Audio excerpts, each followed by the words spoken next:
प्रभु राम देव भगवान अल्लाह खुदा ईश आदि नाम एक ही शक्ति के हैं। वो कैसा है, कहां है, कैसे मिलता है, किसने देखा है? ये प्रश्नवाचक चिन्ह पूर्ण रूप से हटाने के लिए अवश्य सुनिए जगत गुरु तत्वदर्शी संत रामपाल जी महाराज के अमृत वचन सर्व पवित्र धर्मों के पवित्र शास्त्रों के आधार पर।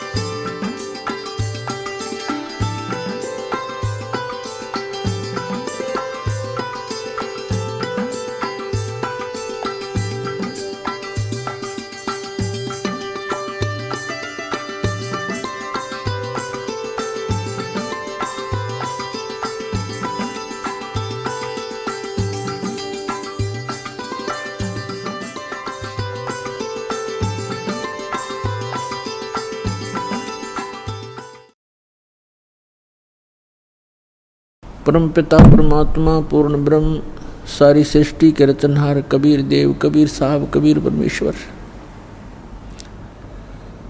ये हमारे हमदर्द हैं, हमारे पिता हैं, हमारे जनक हैं।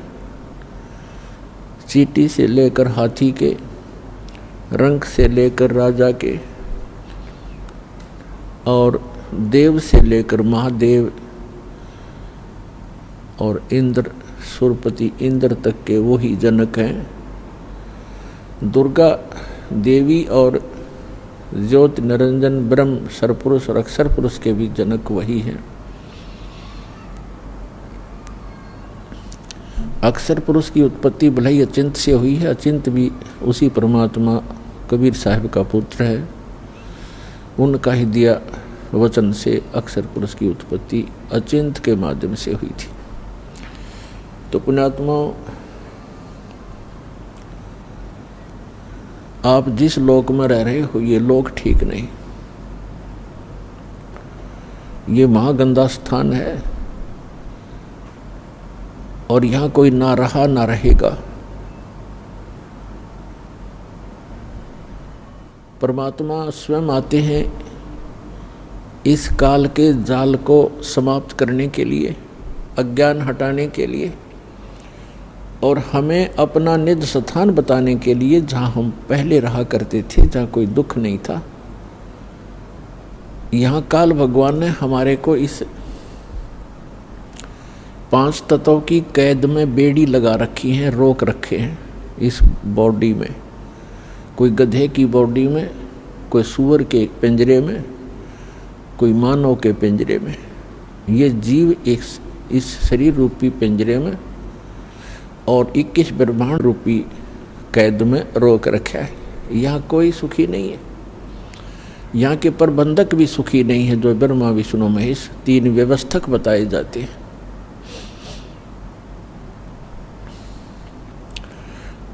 और हम जिस लोक में रह रहे हैं ये काल भगवान का लोक है। काल से अंडरस्टूड है कि वो क्या चीज है, क्या वस्तु है। ये काल नाम ही अपने आप को डिफाइन करता है। श्रीमद् भगवत गीता अध्याय नंबर 11 के श्लोक नंबर 32 में श्रीमद् भगवत गीता का ज्ञान देते समय यही काल श्री कृष्ण जी में प्रवेश करके बोल रहा है कि मैं काल हूं अर्जुन, और सभी को खाने के लिए अब प्रवृत्त हुआ हूं, सबका नाश करने के लिए। गीता अध्याय नंबर 11 के श्लोक 21 में अर्जुन कह रहा है कि हे भगवान, आप तो ऋषियों को भी खा रहे हो, आप तो सिद्धों को भी खा रहे हो, जो वेद मंत्रों से आपकी स्तुति भी कर रहे हैं, आप उनको भी नहीं बख्श रहे हो। कोई आपकी जाड़ों में लटक रहे हैं, कोई आपके मुंह में प्रवेश कर रहे हैं। तब इसने कहा कि मैं काल हूं भाई, मैं सबको खाने के लिए अब प्रवृत्त हुआ हूं। तो पुण्यात्माओं, श्री कृष्ण जी काल नहीं थे, उन्होंने पहले कभी अपने आप को काल नहीं कहा, उसके बाद कभी काल नहीं कहा। और ये कहना कि मैं अब प्रवृत्त हुआ हूँ, श्री कृष्ण तो पहले वहाँ विद्यमान थे। इसका नाम काल है। परमात्मा ने आकर बताया है, जो सबके पिता हैं, सबके जनक हैं, कि इस काल को 1,00,000 मानव शरीरधारी प्राणी नित्य खाने पड़ते हैं। उसके लिए ये सब अपनी व्यवस्था करवा रहा है अपने तीनों पुत्रों से। रजगुण युक्त ब्रह्मा जी को कर रखा है, सतगुण युक्त विष्णु जी को और तमगुण युक्त श्री शिव जी को, शंकर जी को। इन तीनों से ही ये सब व्यवस्था अपनी करवा रहा है। ब्रह्मा जी से निकल रही तरंगों, उसके अंदर से निकल रही उस वासना से हम सभी जीव प्रभावित होते हैं और संतान उत्पत्ति करते ही करते हैं। भगवान शिव के अंदर से निकल रही सतोगुण की तरंगों, उसके अंदर वो वासना निकलती है जिससे हम प्रभावित होकर के यहाँ एक दूसरे के साथ मोह के अंदर, ममता के अंदर ग्रस्त रहते हैं। हमारे बस की बात नहीं कि हम यहाँ से ये मोह हटा सकें। तीसरा जो भगवान है श्री तमोगुण युक्त शंकर जी की, आप कार्यशैली से परिचित हैं कि वो संहार करते हैं। किस लिए करते हैं?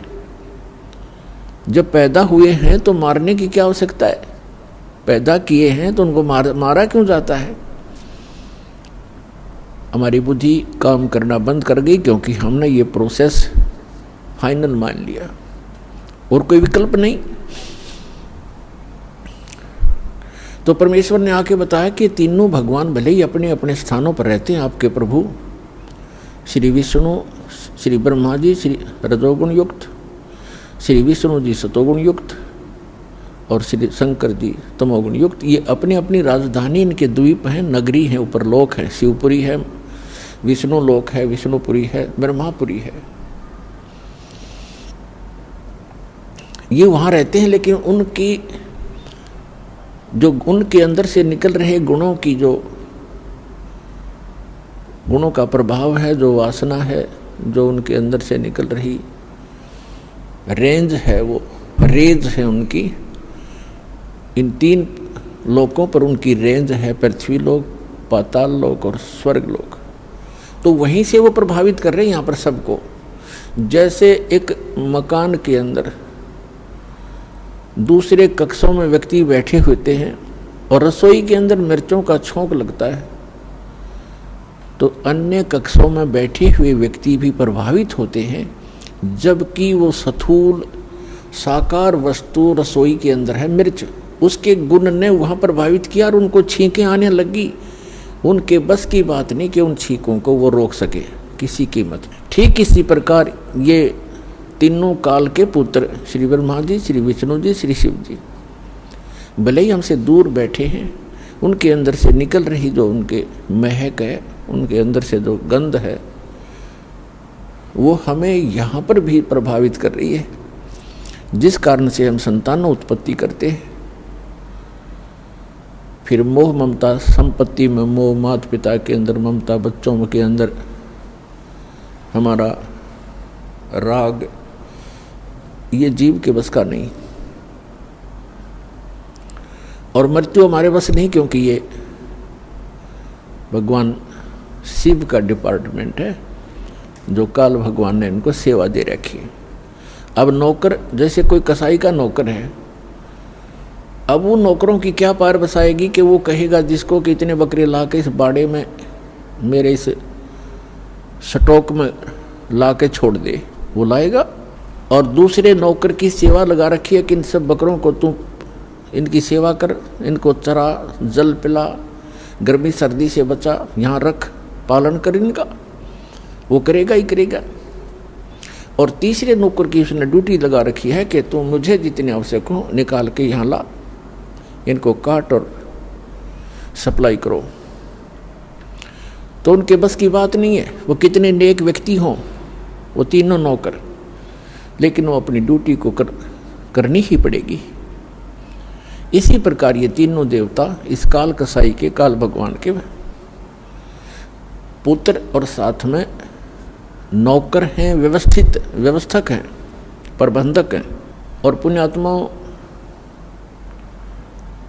इस काल भगवान को श्राप लगा हुआ है। 1 लाख मानव शरीरधारी प्राणी ये नित आहार करता है। परमेश्वर ने आके बताया हमारे को, जैसे परमेश्वर चारों युगों में आते हैं और जो ये सत्संग चल रहा है ये उसी उपलक्ष्य में है कि ये वो शुभ दिन है जिस दिन परमात्मा ने हमारे ऊपर दया करी। कलयुग के अंदर हम दुखी प्राणियों को, भ्रमित प्राणियों को आके सही दिशा देने के लिए वो परमात्मा अपने उस अच्छे लोक को छोड़कर हमारे लिए इस काल के लोक में आए, कसाई के बाड़े में आए, कसाई के लोक में आए और हमारे को यथार्थ ज्ञान देने की चेष्टा की। लेकिन हमने परमात्मा के उस ज्ञान को स्वीकार नहीं किया, क्योंकि हमारे धर्म गुरु काल से प्रभावित हैं, प्रेरित हैं। उन्होंने अज्ञान सुना हुआ है, सदग्रंथों को आधार बताते और सदग्रंथों के विपरीत ज्ञान सुनाते रहे हमारे का। तो वो परमात्मा यहाँ आते रहते हैं और ये उसी उपलक्ष्य में समागम चल रहा है।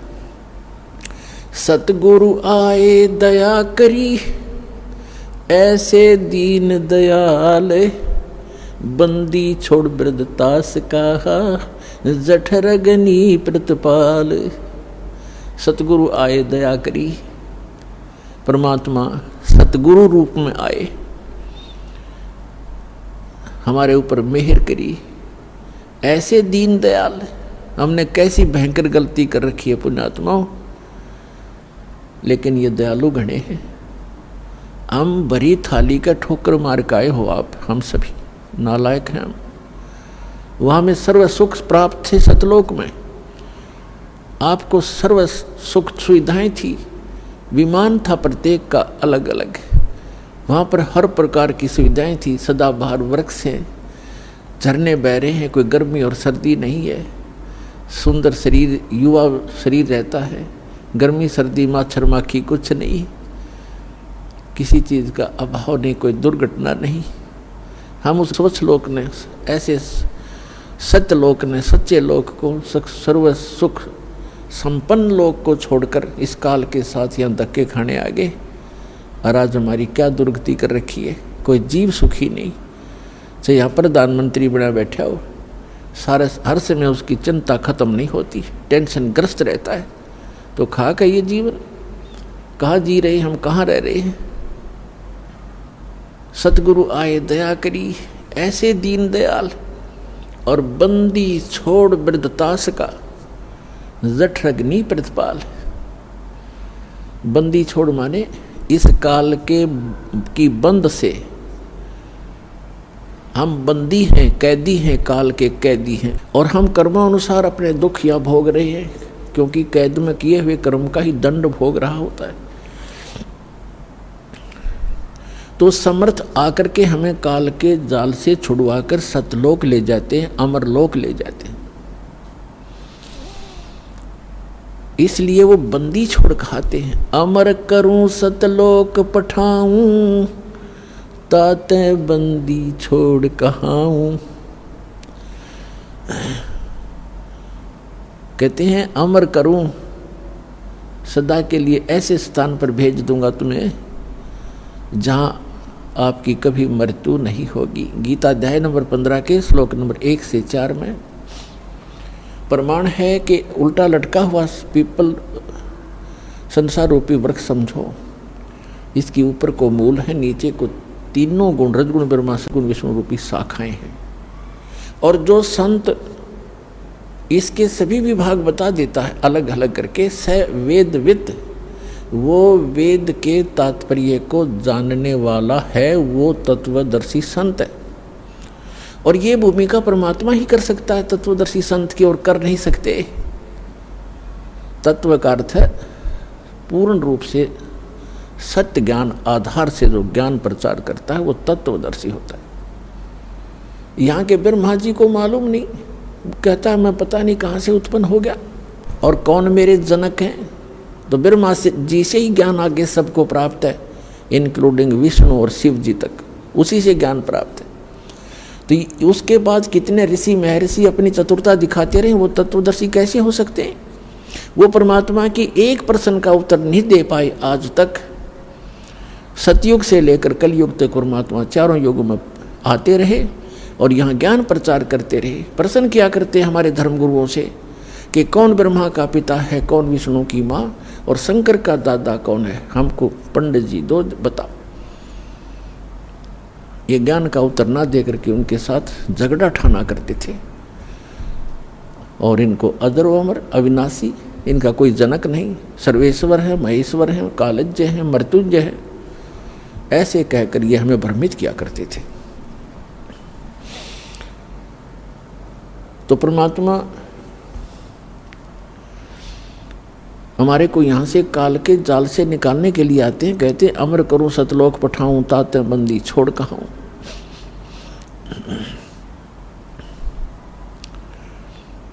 बंदी छोड़ का अर्थ है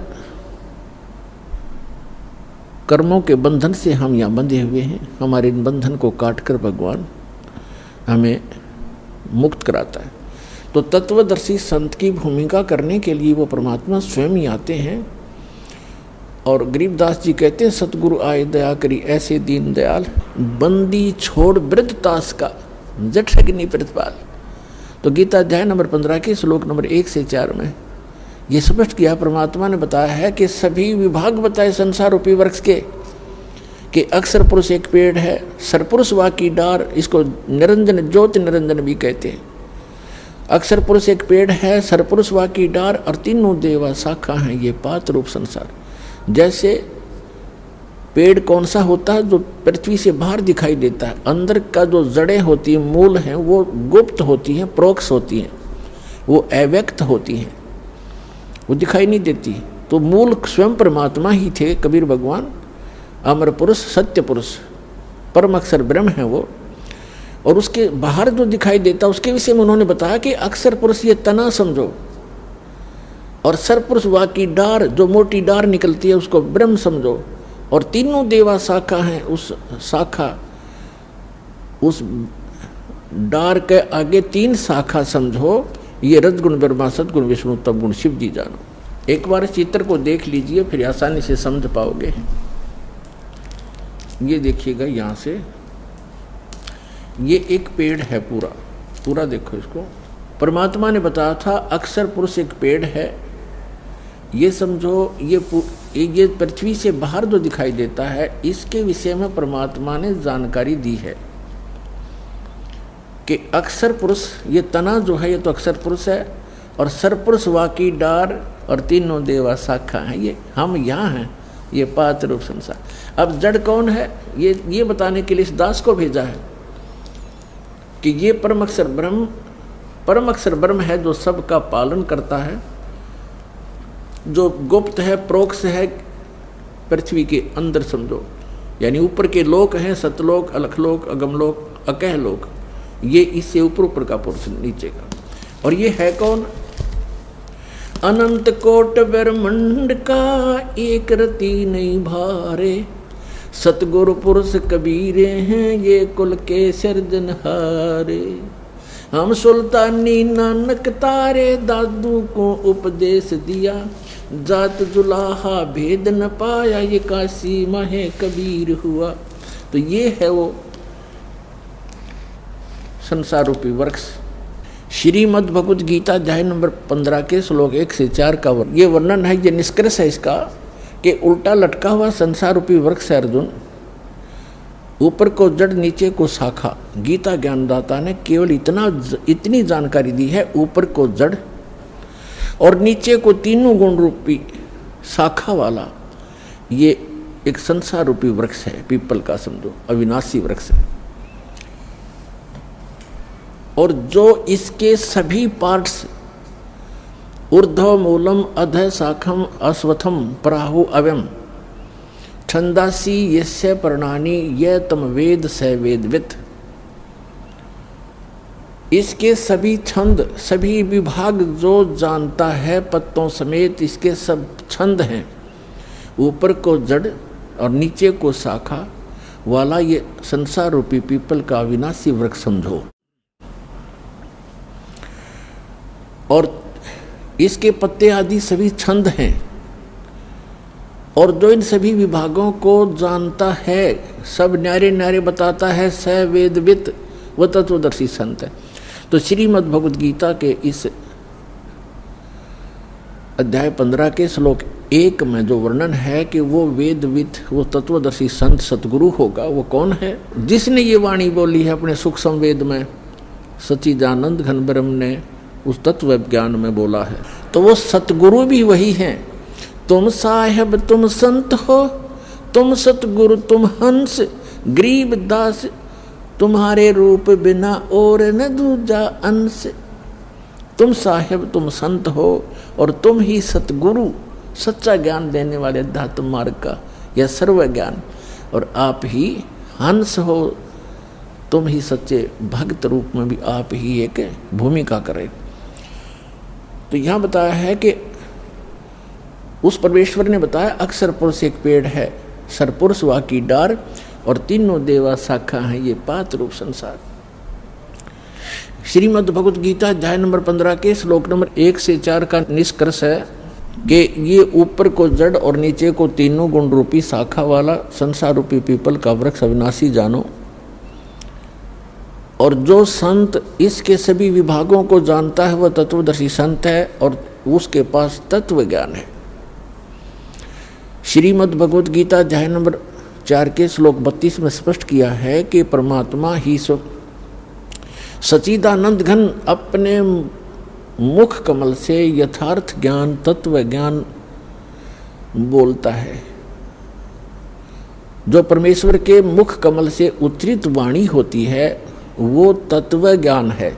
उसके अंदर आध्यात्मिक यज्ञों का यानी आध्यात्मिक अनुष्ठानों का विस्तृत विवरण होता है, और उसको जानने के बाद फिर सभी कर्मों से, सभी पापों से मुक्त प्राणी हो जाता है।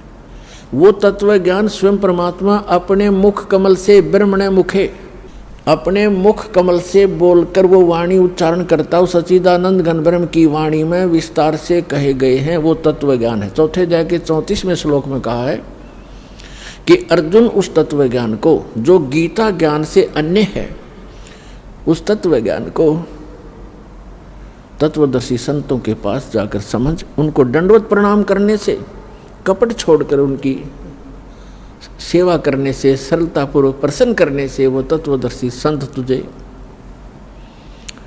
तत्व ज्ञान का उपदेश करेंगे। तो 15वें अध्याय के प्रथम मंत्र में उसकी पहचान बताई है श्रीमद् भगवद गीता में कि जो इस ऊपर को जड़, नीचे को तीनों गुण रूपी शाखा वाला, तीनों गुण रूपी शाखा वाला ये संसार रूपी वृक्ष समझो, और इसके सभी विभाग, पत्ते आदि इसके सब विभाग हैं। और जो संत इन सब विभागों को जानता है, सब पार्ट्स जानता है, इसके अंग भिन्न भिन्न बताएगा, स वेदवित वो तत्वदर्शी संत है। और 15वें अध्याय के 4थे श्लोक में कहा है कि उसके पश्चात तत्वदर्शी संत से तत्व ज्ञान प्राप्त करके इस अज्ञान रूपी अंधकार में उलझे हुए इस अज्ञान को काटकर, तत्व ज्ञान रूपी शस्त्र से इस अज्ञान को काटकर, उसके पश्चात परमेश्वर के उस परम पद की खोज करनी चाहिए, जहां जाने के बाद साधक फिर लौटकर संसार में कभी नहीं आते, और केवल उसी परमात्मा की भक्ति करनी चाहिए जिसने सर्व ब्रह्मांडों की रचना की है, सबका रचनहार है, सर्व उत्पादक है वो। तो दास जो ये बताना चाहता था, सतगुरु आए दया करी ऐसे दीन दयाल, बंदी छोड़ वृत्तास का जठरग्नि प्रतपाल, अमर करूं सतलोक पठाऊं ताते बंदी छोड़ कहां। अमर करूं, उस परमात्मा के तत्व ज्ञान के आधार से सत साधना करने वाले प्राणी वहां चले जाते, फिर लौटकर कभी संसार में नहीं आते। श्रीमद् भगवद गीता अध्याय नंबर 18 के श्लोक नंबर 62 में कहा है कि अर्जुन तो सर्वभाव से उस परमेश्वर की शरण में जा जो गीता ज्ञान दाता से अन्य है। उस परमेश्वर की कृपा से तू परम शांति को और शाश्वत स्थान को अमर लोक को, जिसका कभी एंड नहीं होता, कभी नाश नहीं होता, उस स्थान को, शाश्वत स्थान को प्राप्त हो जाएगा। अपने आत्मा, ये ज्ञान भगवान ने 600 वर्ष पहले बताया था। और फिर उन महापुरुषों को मिले परमात्मा आकर के, जो उनका गुण है, विधान है, अच्छी आत्माओं को मिले। आदरणीय धर्मदास साहिब जी को, आदरणीय मलुकदास साहिब जी को, आदरणीय नानक साहिब जी को, आदरणीय दादू साहिब जी को, आदरणीय गरीबदास साहिब जी गांव छुड़ानी जिला झज्जर हरियाणा वाले को, आदरणीय गीसा दास साहिब जी को गांव खेखड़ा उत्तर प्रदेश जिला बागपत वाले को, और स्वामी रामानंद जी काशी वाले को, महर्षि को। तो उन महापुरुषों ने, स्वयं परमात्मा ने हमारे को सचेत करने की चेष्टा की कि जो साधनाएं, जो भक्ति तुम कर रहे हो और जिस भगवान को तुम परमात्मा माने बैठे हो, वो परमात्मा नहीं है। जिस स्वामी को, जिस प्रभु को आपने परमात्मा मान रखा, ये परमात्मा नहीं है। परमात्मा की परिभाषा होती है जो श्रेष्ठ आत्मा हो। श्रेष्ठ आत्मा कभी किसी को मारता नहीं, किसी की टांग नहीं काटता, किसी को अंधा नहीं करता, किसी को रोगग्रस्त नहीं करता, वो परमात्मा होता है। अब कई अनजान जो बिल्कुल माइनस दिल की बुद्धि होती है अध्यात्म में, वो कहते हैं कि ये हम इस बात से चिंतित हैं कि भगवान है कहाँ। भगवान होता तो ये हालत होती लोगों की। जैसे अभी एक दुखद खबर हम सुन रहे हैं कि केदारनाथ और बद्रीनाथ के दर्शनार्थ गए हुए श्रद्धालु इन अज्ञानी आचार्यों, शंकराचार्यों द्वारा भ्रमित किए हुए वहाँ भगवान खोजने गए थे। और आज खबरों में सुनने को आ रहा है कि 15-20 हजार व्यक्ति मारे जा चुके। फ्लड में बादल फट गया और केदारनाथ के मंदिर का पता नहीं कहाँ गया। एक शिवलिंग खड़ा हो टूंड सा। तो पुण्यात्मा परमात्मा 600 वर्ष पहले आए। उसके बाद उनके द्वारा, उनके ज्ञान से परिचित महापुरुषों ने यही ज्ञान सुनाया। और वो कहा करते थे, चारों युग में संत पुकारे और कूक कहा हम हेल रे, हीरे माणिक मोती बरसे ये जग चुगता ढेल रे। परमात्मा 600 वर्ष पहले बताया करते थे। और उनसे परिचित महापुरुष आदरणीय गरीबदास साहिब जी ने कहा है कि चारों युग में संत पुकारे, कबीर साहिब की महिमा गाई है। और कोक कहा हम हेल रे, हमने रुक के मार मार के, आवाज़ लगा लगा के, शोर मचा मचा के बता दिया कि हम तत्व ज्ञान और सत साधना रूपी हीरे मोतियों की वर्षा कर रहे हैं। आप इनको नहीं उठा रहे हो, ग्रहण नहीं कर रहे हो। और आन उपासना रूपी इन भ्रमित किए हुए आचार्यों और शंकराचार्यों, ऋषियों, महर्षियों, मंडलेश्वरों के द्वारा भ्रमित किए हुए आप बहुमूल्य वस्तु को छोड़कर कंकर पत्थर इकट्ठे कर रहे हो। या आन उपासना, इन तीर्थों पर जाके मत्था टेकना, वहाँ दर्शनार्थ जाना, कल्याण की इच्छा करना, ये तो आपकी भूल है, बाल बुद्धि है। परमात्मा कहते हमरा ज्ञान किन्हें ना सुनिया, और ये पर भी लेन जात है दुनिया। पुण्यात्माओं, हमें बड़ा दुख है कि हमारे भाई बहन वहाँ किसी गंदी मौत मरे केदारनाथ की इस दुर्घटना में। कलेजा मुंह को आता है। हमारी ही दशा ऐसी हो रही है उनकी इस दीनता को देखकर। कोई भूखा मर के अचानक बैठे हैं धर्मशाला की, धर्मशालाएं बह गई है। कोई सो रहा था, कोई भगवान के गुण गा रहा था, आज उनका पता नहीं कहाँ चले गए। तो पुण्यात्माओं, जिनके वो सदस्य मरे होंगे उनकी क्या हालत होगी। तो कैसा है ये लोग। यहाँ संतों ने, महापुरुषों ने बताया है। नानक साहिब जी कहते ना जाने काल की कर डारे, और किस विध ढल जा पासावे, और जिनाते सरते मौत खुड़क दी उन्हानू केड़ा हासावे। तो पुण्यात्माओं, परमात्मा स्वयं आकर के हमें ज्ञान सुनाया करते थे। इन अज्ञानी गुरुओं ने काल प्रेरित होकर अपने स्वार्थवश हमारे तक यथार्थ ज्ञान भगवान का दिया हुआ आने नहीं दिया। और कबीर साहब को एक दुलाहा, एक धानक, एक निर्धन व्यक्ति, और फिर लास्ट में एक कवि, और ज़्यादा किसी ने उपमा दी तो एक भक्त कहकर उनकी फाइल को क्लोज कर रखा था। उनकी हिस्ट्री बंद कर दी थी। लाल को कूड़े के ढेर में डाल दिया था। इस दास को पारखू बनाया, जौहरी बनाया। इस दास ने उस लाल की परख की और ढंडोरा पीटा, अनाउंसमेंट करनी शुरू कर दी कि ये लाल है जिसको तुम पत्थर मान रहे हो और जिनको तुम हीरे मोती समझते हो, वो कौड़ी हैं, वो बहुमूल्य नहीं है। ठीक है, इसके इस प्रचार के लिए, अपने भाई बहनों तक ये सत्य संदेश पहुंचाने के लिए दास ने और दास के साथ पूर्व पहले समय से लगे हुए मेरे बच्चे और बेटियों ने बहुत कुछ कठिनाइयों का सामना अवश्य करना पड़ा। जेलों में जाना पड़ा, जगह जगह इन नकली लोगों ने, झूठों ने हमारे ऊपर झूठे मुकदमे भी बनवाए बच्चों के ऊपर। लेकिन हमें पता लग गया है कि वो अनजानपने में ये सब कुछ कर रहे हैं। जिस दिन उनको भी ये ज्ञान होगा, वो भी उसी भगवान के बच्चे हैं और वो हमारे साथ हो जाएंगे, उनका कल्याण हो जाएगा।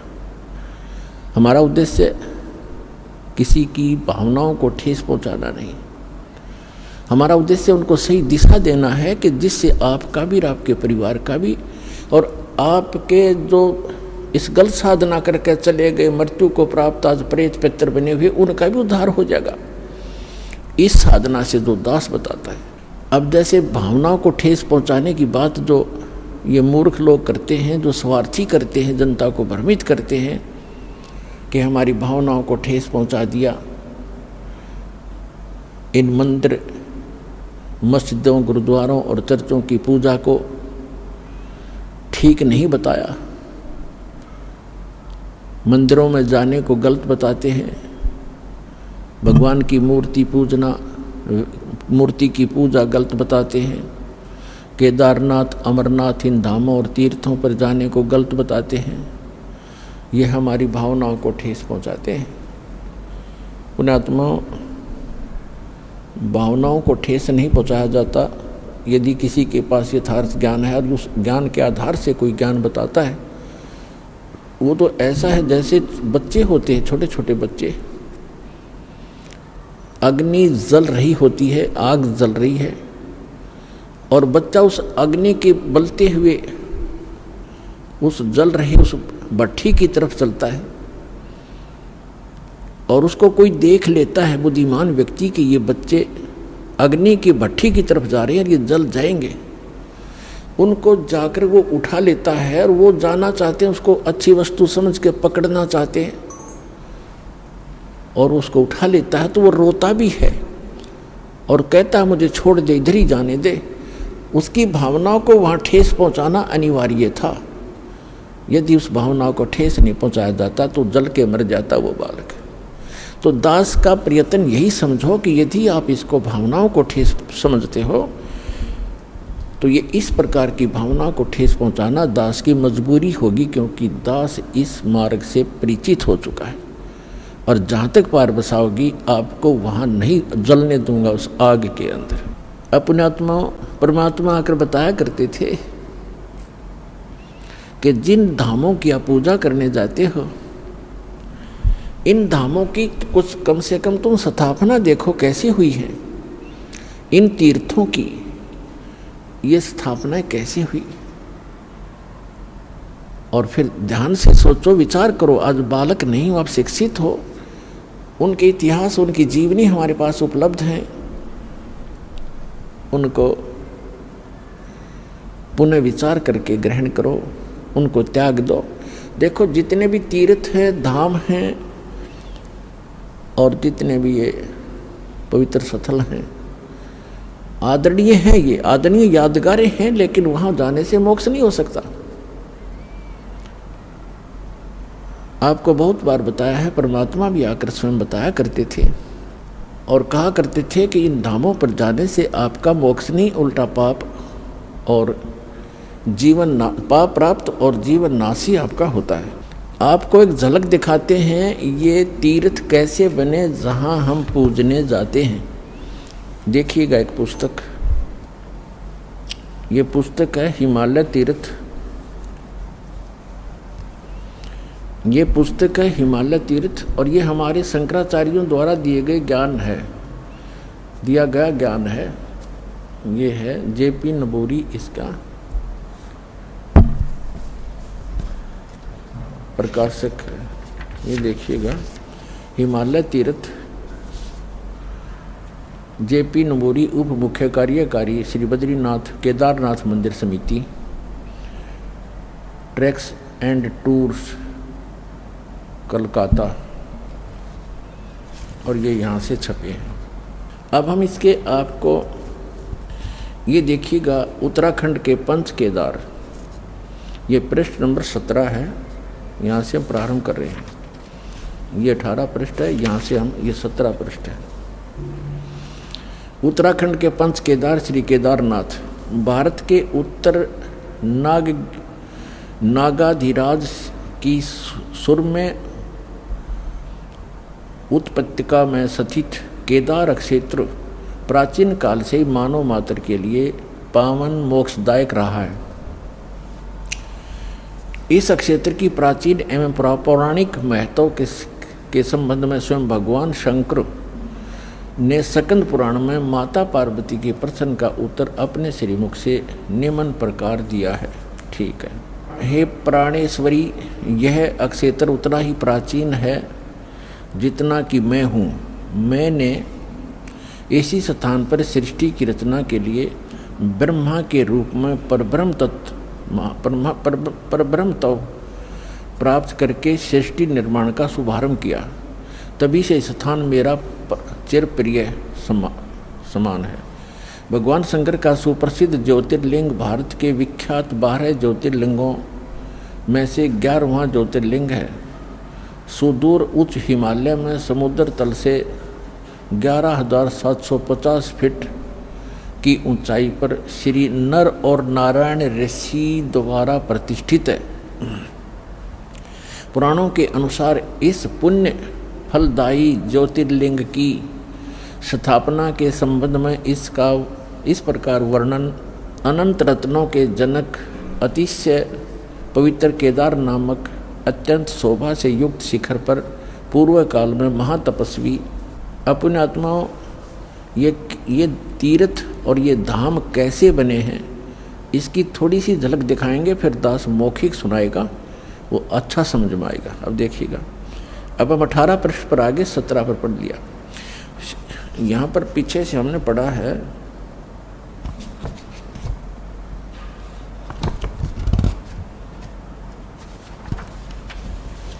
यहाँ से फिर पढ़ें। ये है कि पवित्र केदार नामक अत्यंत शोभा से युक्त शिखर पर पूर्व काल में महातपस्वी कौन? ऋषि श्री नर और नारायण ने, ये 2 ऋषि थे, नर और नारायण ने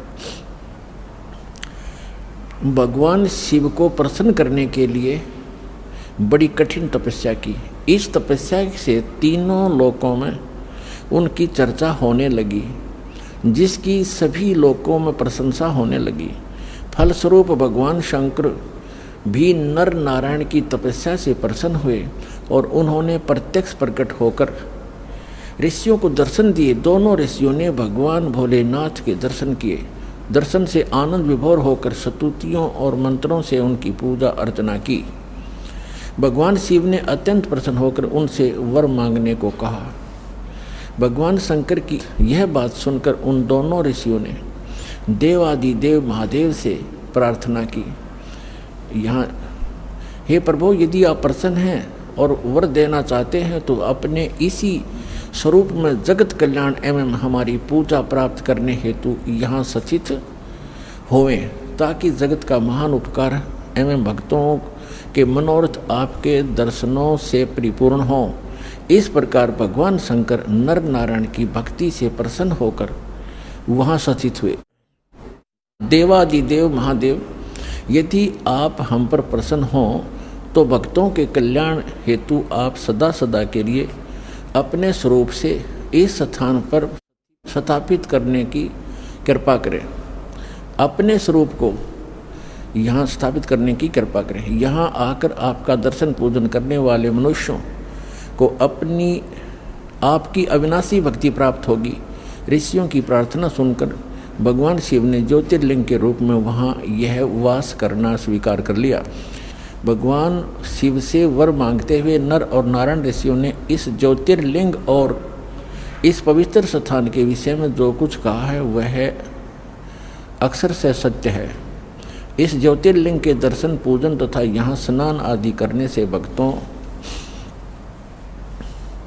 के लौकिक फलों की प्राप्ति के साथ साथ अचल शिव भक्ति और साथ ही मोक्ष की प्राप्ति भी सहज हो जाती है। हिमालय में केदार नामक पर्वत शिखर पर प्रतिष्ठित होने के कारण इस ज्योतिर्लिंग को श्री केदारेश्वर ज्योतिर्लिंग के नाम से जाना जाता है। केदार शब्द का शाब्दिक अर्थ है ऐसे स्थान से होता जहाँ दलदल एवं अति मात्रा में पानी हो। केदार अक्षेत्र में यही स्थिति है, क्योंकि भगवान शंकर जलधारा प्रिय हैं। नर और नारायण ऋषियों के पश्चात अन्य ऋषि मुनियों व भक्तों द्वारा यह ज्योतिर्लिंग पूजित रहा। तत्पश्चात महाभारत काल में पांडवों द्वारा गोत्र हत्या अर्थात महाभारत युद्ध में अपने भाई बंधुओं आदि की हत्या के पाप से मुक्त हेतु यहाँ पर देवादिदेव महादेव की आराधना की गई। इसी प्रसंग में पुराण में एक कथा आती है। अपने आत्मा पहले ये निष्कर्ष बताते, थोड़ा उसके आगे और शेष आपके पढ़ के सुनाऊंगा, क्योंकि वर्तमान में एक बहुत दुर्दांत घटना घटी है जिससे आत्मा रो रही है, दुखी है, क्योंकि वो भी हमारे एक तरफ भटक रहे थे, परमात्मा के लिए वहाँ गए और वहाँ उनको क्या मिला सर्वविदित है, कहने की आवश्यकता नहीं।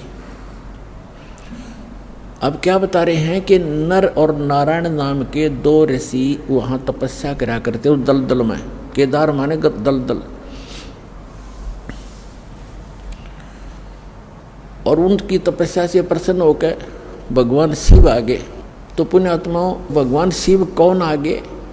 इस काल के जाल को कबीर भगवान ने आके समझाया है कि ये काल जो है, जैसे इसने गीता अध्याय नंबर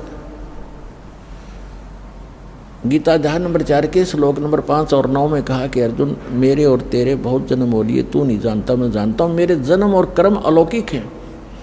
और गीता अध्याय नंबर 7 के श्लोक नंबर 24 और 25 में इसने बताया है कि मैंने एक प्रतिज्ञा कर रखी है, मैं अपनी योग माया से छुपा रहता हूँ, कभी भी किसी के सामने अपने वास्तविक रूप में स्पष्ट नहीं होता। मैं कभी किसी के सामने अपने वास्तविक रूप में नहीं आता। तो ये क्या करता है, जैसे कोई ऋषि साधना करता है, उसको किसी को विष्णु रूप में दर्शन दे देता है, अपने पुत्र विष्णु के रूप में, तो वो ऋषि विष्णु का उपासक बन जाता है, उसी का अनाउंसमेंट करने लग जाता है, उसी का ज्ञान प्रचार करता है कि सर्वेश्वर है, महेश्वर है, सबकी स्थिति पालन और संहार करने वाला यही है। और कोई ऋषि साधना, कोई भक्त साधना कर रहा है तो किसी को ब्रह्मा जी के रूप में दर्शन दे देता है। तो वो कहता है कि ये ब्रह्मा जी हमारे सामने रहते हैं, देवता यही भगवान है, सर्वशक्तिमान है, मैंने समाधि दशा में इसके दर्शन किए हैं, ये छुपाई है अपने आप को। इससे उन ब्रह्मा जी और विष्णु जी को भ्रम हो जाता है कि हम ये सचमुच भगवान है। इसी कारण से शिवपुराण में प्रकरण आता है, विद्वेश्वर संहिता के अंदर, एक बार ब्रह्मा जी गए विष्णु जी के पास और ब्रह्मा जी कहने लगे कि पुत्र तू मेरा खड़ा होकर सम्मान क्यों नहीं करता, मैं तेरा पिताया हूँ, मैं तेरा जनक हूँ, सारी सृष्टि का उत्पत्ति करता हूँ। विष्णु जी लेटे लेटे कहते हैं कि आजा बेटा बैठ जा, तू मेरा पुत्र है, तू मेरी नाभि कमल से उत्पन्न हुआ, मैं ही सर्वशक्तिमान हूँ, मैं सबका रचने वाला हूँ। इस बात पर दोनों लड़ पड़े। फिर ये काल आ गया, वहाँ पर शिव रूप धारण करके इन दोनों के बीच में एक लिंग खड़ा कर दिया, तेजों में स्तंभ। ये लड़ना भूल गए, ऊपर नीचे ढूंढने लगे। फिर खुद आके प्रकट हुआ शिव रूप में। फिर इनको ज्ञान बताने लगा, क्या पुत्रो तुमने अपने आप को ईश मान लिया तो यू आर नॉट गॉड, तुम भगवान नहीं हो। और इसी तुमने दो डिपार्टमेंट, 2 विभाग मेरे से प्राप्त किए हैं, मैं चीफ मिनिस्टर हूँ यहाँ का। ये काल जो है एक ब्रह्मांड में चीफ मिनिस्टर का काम, इसका रोल समझो। और अन्य ब्रह्मा विष्णु महेश एक विभागीय मंत्री हैं, रजोगुण विभाग के ब्रह्मा जी और सतोगुण विभाग के विष्णु जी। यानी रजोगुण से जो क्रिया हो रही है, जिसको हम उत्पत्ति कहते हैं, ये उत्पत्ति करता नहीं है, यह तो उत्पत्ति करवाता है। संतानोत्पत्ति हम उसके प्रभाव से करते हैं। और सतिथि ये विष्णु जी कहते हैं ये उत्पत्ति और सतिथि जो तुम्हें दी है मैंने, ये मेरे से प्राप्त है, तुमने तप करके प्राप्त किए, मैंने तुम्हें विभाग दिए। इसी प्रकार रुद्र शिव को भी, शंकर को भी मैंने अलग से, महादेव महेश्वर को भी मैंने 2 कृत्य दिए हैं, संहार और तिरोभाव।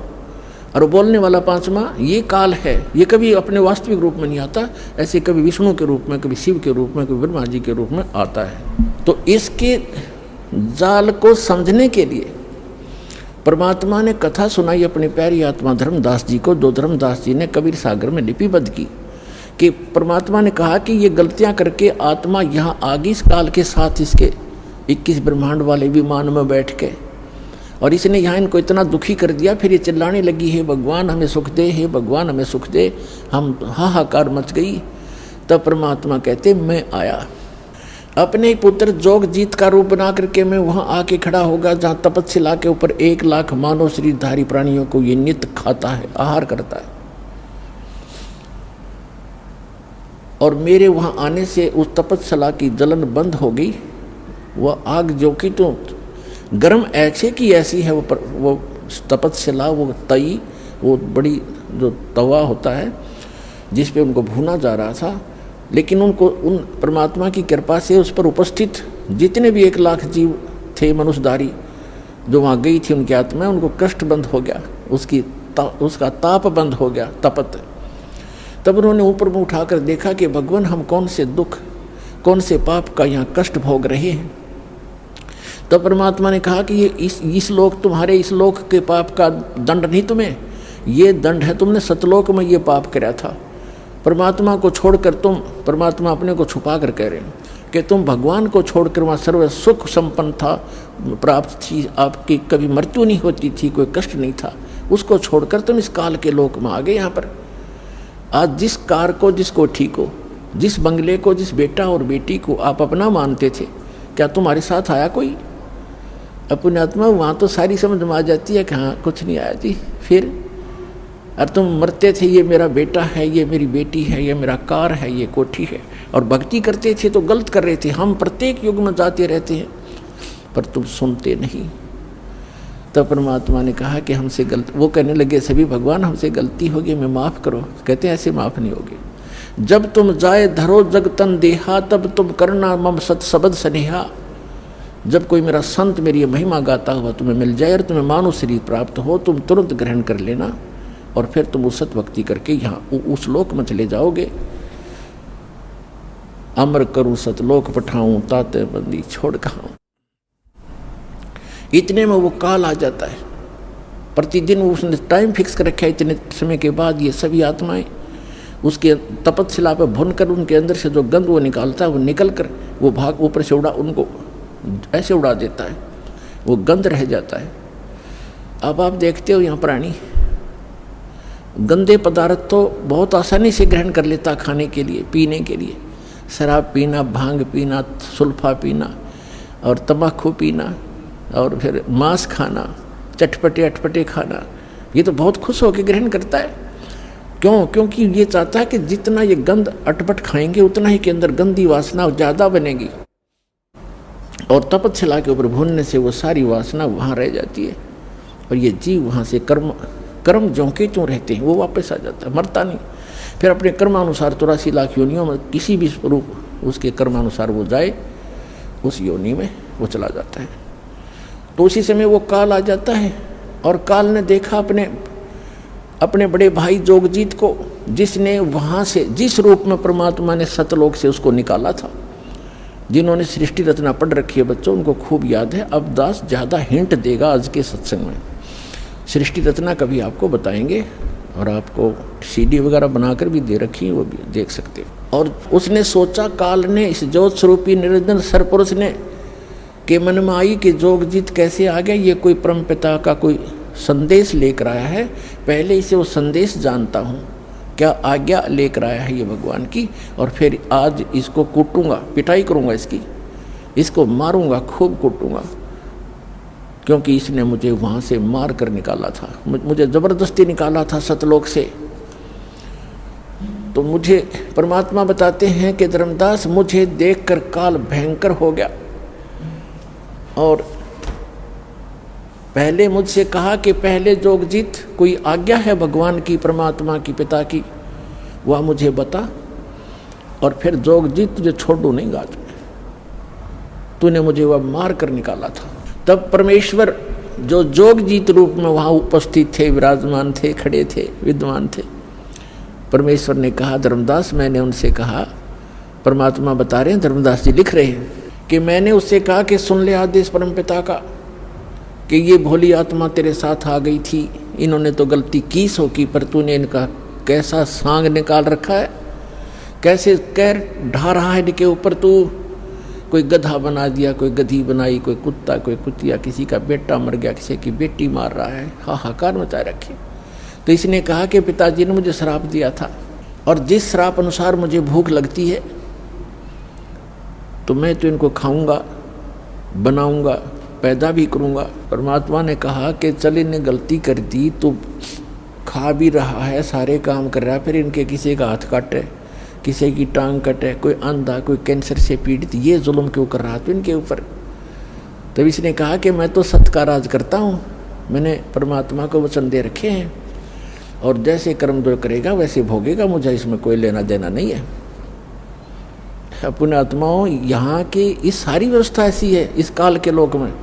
एक तरफ तो सरकार शराब के ठेके, फीम के ठेके, भांग के ठेके खोलती है, और फिर शराब पीकर कोई इधर उधर जाता उसको अंदर कर देता, तो शराब पी कर गलत गतिविधि की, और शराब पी कर रामायण बचेगा, वो भांग पी कर रामायण पढ़ेगा, गलत गतिविधि करेगा वो। तो इसने ऐसा कर रखा है कि मैं तो सत्य का राज करता हूँ, जो जैसे कर्म करेगा वैसा ही फल देता हूँ। अब ये इतनी बकवादों का की आविष्कार करवा दिया, तो फिर ये भोली आत्मा तो गलतियाँ करेंगे ही करेंगे, तो कहते भोग लेंगे। हम इसके बच्चे नहीं हैं, हम इसके बच्चे होते तो ऐसा दुख देता ही है। आज केदारनाथ के ऊपर 20,000 आदमियों को मार देता, अपने बच्चों को। ये हम इसके बालक नहीं हैं, हम इसकी प्रजा नहीं है, हम उस परमात्मा की प्रजा हैं, सतपुरुष के बच्चे हैं, और हम अपनी गलती से इसकी कैद में फंस गए हैं। यहाँ से निकालने का एक तरीका है, हम स्वेच्छा से आए हैं, स्वेच्छा से ही वापस जाएंगे।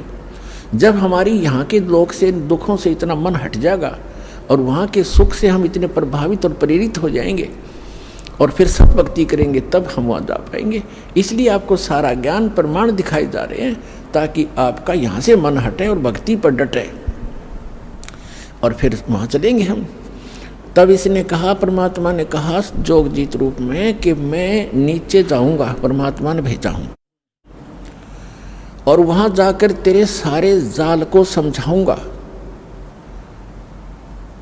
और सबको परमात्मा की महिमा बताऊँगा। आपने सारे परमात्मा की जो सतपुरुष है, जो वास्तव में भगवान है, यथार्थ स्थान है, उसका तो नामो निशान मिटा दिया, तू स्वयं भगवान बन बैठे यहाँ का। और सबको बताऊंगा, और एक ऐसा गुप्त मंत्र दिया है मेरे को, वो मंत्र उनको दूंगा, सतनाम और सारनाम। और फिर उसने कहा, उसे आग तो अंदर से जल गया वो सारा, ये तो नाश करेगा मेरे बड़े बड़ाए काम का। फिर उसने कहा, काल ने कहा कि एक काम करना। हाँ, और जब उसने ये बात सुनी तो एकदम भयंकर होगा, कहने लगा तू मेरा बाग उजाड़ने जा रहा है, तू मेरा नाश करने जा रहा है, तुझे अभी खत्म कर दूंगा, तुझे तो जाके दिखाना नीचे। परमात्मा ने कहा कि ऐसा सुनकर काल भयंकर होगा मेरे ऊपर।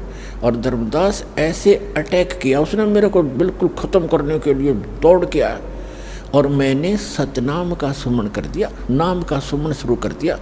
इस नाम के अंदर धर्मदास ऐसी प्रबल शक्ति है, इसके सामने कोई भी देव, कोई यक्ष, कोई भी यहाँ का काल तक भी नहीं ठहर सकता। मेरे पास ऐसा मंत्र है। पुण्यात्माओं, ये परमात्मा धर्मदास जी के माध्यम से, और धर्मदास जी को तथा हम सभी को सतर्क करना चाहते हैं कि कभी भी आपके ऊपर कोई भी आपदा आती है किसी भी प्रकार की, तो नाम का सिमरन अवश्य करना कुछ देर। फिर जो टेंशन है वो है, लेकिन समन एक बार कर लेना, आप देखना फिर उसका प्रतिफल कैसा होगा। तो कहते हैं मैंने समन शुरू किया, और काल ऐसे गिर गया जमीन के ऊपर, ऐसे गिर गया उस पृथ्वी पर जहाँ वो रहता है वहाँ पर, जैसे पक्षी की पंख कट जाते हैं और पड़ा पड़ा तड़फ रहा होता है। तो वो समझ गया। उसमें वैसे तो काफ़ी विस्तार लिखा है, बाकी हम थोड़ा बताएंगे जितना आवश्यक है, क्योंकि हमने समझना इस ज्ञान को। बाकी ज्ञान है, समाधान बिना काम बनेगा नहीं, समाधान ज़्यादा महत्वपूर्ण है। उसमें तो बहुत कुछ कहा है कि वो इतना भयभीत हो गया कि वहाँ से भाग के पाताल में जाके छुप गया। फिर मैं वहीं पहुँचा और उसको पकड़ के ले आके चल वहीं पर, वहीं बैठा के फिर वो उसने मेरे पैर पकड़ लिए। जब ताकत से पार नहीं बसाई, नहीं उसका बस चला, तो मेरे चरण पकड़ लिए, बुरी तरह रोने लगा और कहने लगा, मैं तो आपको पिता के समान मानता हूँ, छोटे तो गलती किया करते हैं, बड़े क्षमा करते हैं, मुझे माफ़ कर दो। रोए बुरी तरह। परमात्मा बोले कि मैंने कहा कि चल ठीक है, माफ़ कर दिया। ऐसे नहीं, आप वचनबद्ध हो जाओ। परमात्मा बोले क्या वचनबद्ध हो जाऊं? कि एक दया करना कि 3 युगों में जीव थोड़े ले जाना, सतयुग त्रेता द्वापर माही, तीनों युग जीव थोड़े जाए, चौथा युग जब कलयुग आवे तब शरण जीव हो जावे, जीव बहु जावे, ऐसा वचन हर मोय दीजे, तब संसार गवन तो कीजे। और भी 1-2 प्रश्न थे, प्रार्थना थी, वो कही तो परमात्मा ने कहा चलो तथास्तु, जो तूने मांगा मैंने बख्श दिया। 3 युगों में जीव कम ले जाऊंगा और चौथे युग कलयुग में मैं खूब तूफान मचाऊंगा अपने बच्चों को निकालने के लिए, तो बाधा मत करना फिर। तो उसने कहा कि एक और प्रार्थना की उसने उसी समय कि जो आपका ज्ञान स्वीकार करे, आप जाओ, और या आपका कोई संदेश वाहक आवे कि जो भी मानव परमात्मा का इच्छुक, स्त्री या पुरुष, आपका ज्ञान स्वीकार करे, वो आपका, और हमारा ज्ञान काल के दूतों का, इन मंडलेश्वरों और आचार्यों का जो ज्ञान ग्रहण करे, उसको आप बाई फोर्स ना लेना, ये दया करना, बलपूर्वक ना ले जाना। ये तो परमात्मा को पता था, ये बलपूर्वक ले जाएगा कोई टिकेगा वहाँ पर? कहते परमात्मा यहाँ तो कहते हम मोहम्मद को वहाँ ले गयो, इच्छा रूपी वहाँ नहीं रहो, उल्ट मोहम्मद मैल पठाया, गुज बीरज एक कलमा लाया, रोजा बंग नमाज दई रे, बिस्मल की नहीं बात कही रे। हजरत मोहम्मद जी को लेकर गए थे, लेकिन उसकी इच्छा यहाँ से हटी नहीं थी, क्योंकि यहाँ उसके बहुत घने अनुयायी बन गए थे और उनको ज्ञान संपूर्ण ग्रहण समझ में नहीं आया था। तो कहते परमात्मा को मालूम था कि बलपूर्वक कैसे ये वहाँ रुक जाएंगे, ये पहले वहीं ना रहा करते, गड्ढा करते, आप मरे यहाँ पर इस गंदे लोक में, यहाँ से। तो उसने कहा कि ठीक है, परमात्मा ने कहा ठीक है, जो मेरा ज्ञान ग्रहण करे वो मेरा, ताकि निकट काल मत आना, कि जिसने लिया मेरा परवाना, ताकि निकट काल मत जाना, कि मेरे जिसने मेरा ग्रहण कर लिया नाम, मेरा ज्ञान, उसके निकट तुम मत जाना। तो उसने कहा, तो काल ने कहा था कि जो आपकी मर्यादा में रहेगा आपका, और मर्यादा तोड़ेगा तो मेरा ही है। वो तो अंडरस्टूड है, इसमें कहने की जरूरत नहीं है फिर तो परमात्मा ने कहा ठीक है तथास्तु। जब परमात्मा ने ये सारा कुछ कह दिया और उसकी सारी स्वीकृति दे दी, तब एकदम रूप बदल गया और एकदम खड़ा हो गया। कहने लगा, जोग जीत जाओ संसारा, जीव न माने कहा तुम्हारा, जीव तुम्हारा कहा न माने, हमरी ओढ़ हो बाद बखाने। मैंने उनको ऐसी उल्टी पट्टी चटपटा दी कि सब मेरे ही ज्ञान को ग्रहण किए हुए हैं, और कलयुग में तो उनकी ऐसी हालत कर दूंगा कि किसी को भी भक्ति योग्य नहीं छोड़ूंगा। देवल धाम और तीर्थ पुजवाऊँ, देव धाम इनकी पूजा करवाऊंगा, या विद जीवों को भरमाऊं। अपने आत्माओं, अभी परमात्मा का ज्ञान आपके ईव समझ में आवेगा। आज जो दास आपको समझाना चाहता है कि जैसे आज सबसे ताज़ा दुर्घटना और सबसे भयंकर आज तक की इन तीर्थ यात्रियों के लिए ये है कि केदारनाथ के दर्शनार्थ गए हुए इन बद्रीनाथ केदारनाथ के श्रद्धालुओं के ऊपर कितना कहर टूट गया, परिवार के परिवार नष्ट हो गए।